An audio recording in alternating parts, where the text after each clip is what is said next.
Hey y'all, so I was hesitant to do this video because I find it to be the hardest out of all videos, but I'm showing you my wash and go routine of 3 years. Yes, I said 3 years of the same product in rotation. I've talked about these products before, but what I'm using is the Pattern Hydrating Shampoo, Heavy Conditioner, and this hair mask by Silk Elements, along with a wide tooth comb and a red denman brush. I'm starting off by saturating my hair in water.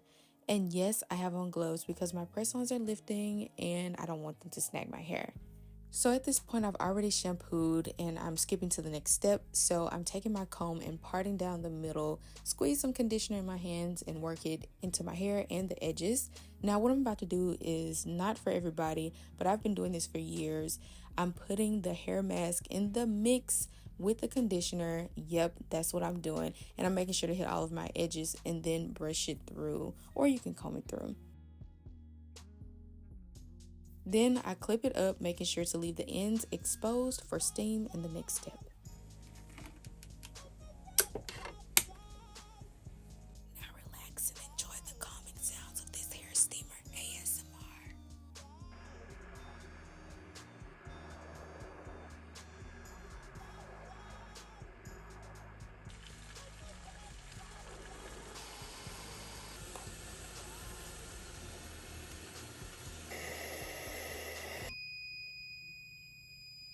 As for any of my styles, I'll be using the lock method with pattern leave-in conditioner. I can't find my pattern argan oil, so I have some olive oil in a cup, pattern styling cream, my black denman brush, and some alligator clips, and really all of the hair utensils I've showed so far. This is what my hair looks like damp. I took a little over 30 minutes to do my makeup, so it's not drenched, but this is what my hair looks like. It's not damaged at all from any straightening.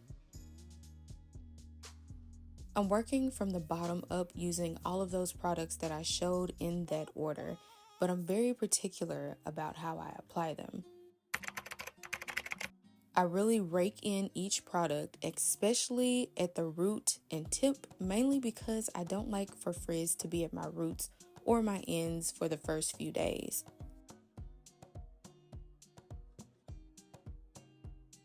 I also like to put a lot of oil in my hair, especially thick emollient oils, because it helps my hair from breaking off, which is why my hair has continued to thrive along with genetics, but it's mainly more about how you take care of your hair.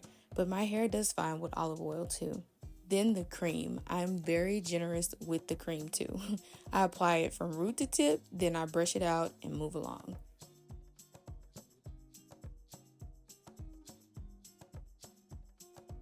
Now, I don't like to do what most like to do with brushes when, they use it on their curly hair, which is to turn the brush while combing through to achieve a curl. It doesn't work for me because my hair is fine. At least I think that's why, but I prefer to use the brush normally, then pull the hair chunk through my hands and just do a little push up on it and throw it back. And at this point, I'm just going to repeat the whole process until I get to the top, which is a different way, kind of, how I do it.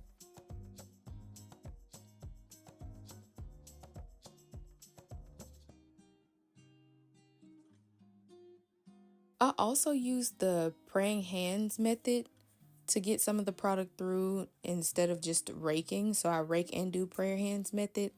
I don't know why. It's just something that I'm so used to doing. There's no rhyme or reason, but I do that.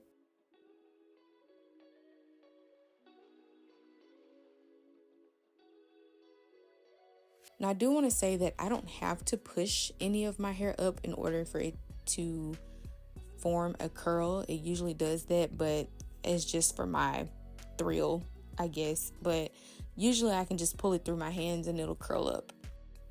And this is me real life thinking that I will only record me doing my wash and goes once a year because no wonder why I really don't do them. I usually do not part my hair with a comb when doing curly hair, but my nails are lifting. That's why I'm using it. But keep note of my parting. You'll see why I did this way in the end. I forgot to mention that my edge brush is key when it comes to the front and edges. I also put a little of pattern styling gel on my edges sometimes when I do this.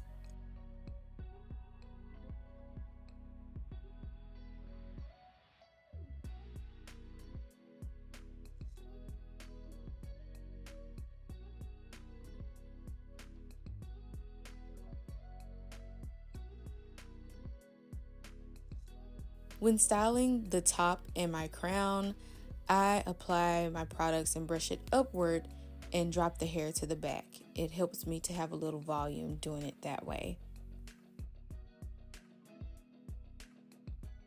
Especially in the very front, because this will help my hair to fall any way I want it to.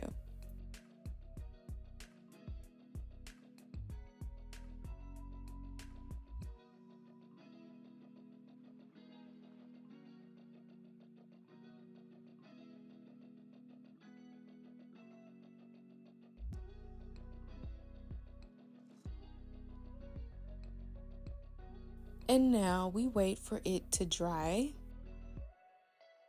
And this is what it's looking like so far with all the product in before completely drying.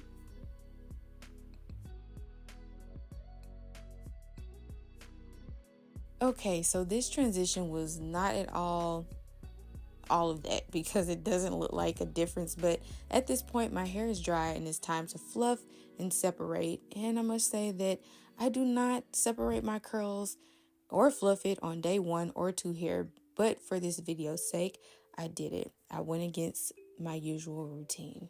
Now going back to the oil in the cup, I'm putting that all over my hands and starting from the bottom. After the first 2 days, I usually separate the curls that are super chunky and the ones that look like they're just hanging out together. And some of them I'm just pulling gently through my fingers to get oil on.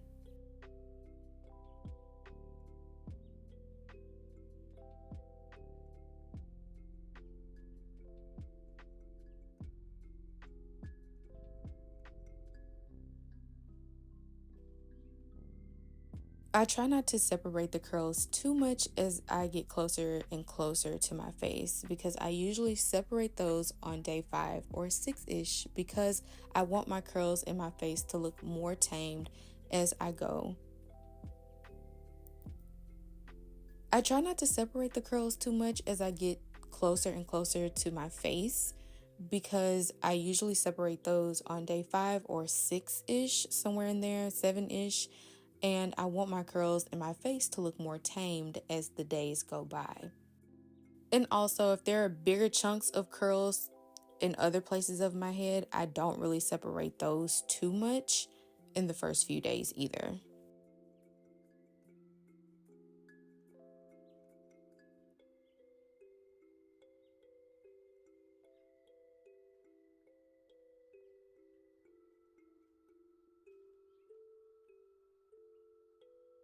Here is a perfect example of what I mean when I say I'm leaving the curls alone around my face, and it's really not necessary to separate every curl.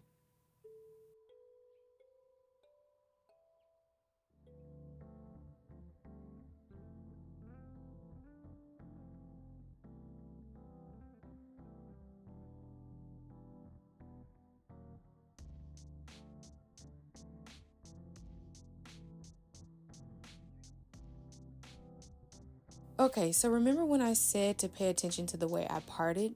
Well, this is why. Because of that, I can flip my hair over to either side, and most of the time it's not easy to do that. I also think it helps that I put product on my roots, which helps my hair have some movement to be able to flip it. But I really don't like parting. I used to, but in the last 5 years, I've become more so of a out of my face or part down the middle type of woman. Also, when I wear my wash and goes, my hair starts to become bigger on day 2 or 3. So it looks a little flat, but it will become bigger in the next few days. But this is the finished look. Stay tuned to see the different ways of how I style my curly hair. Until next time, bye y'all.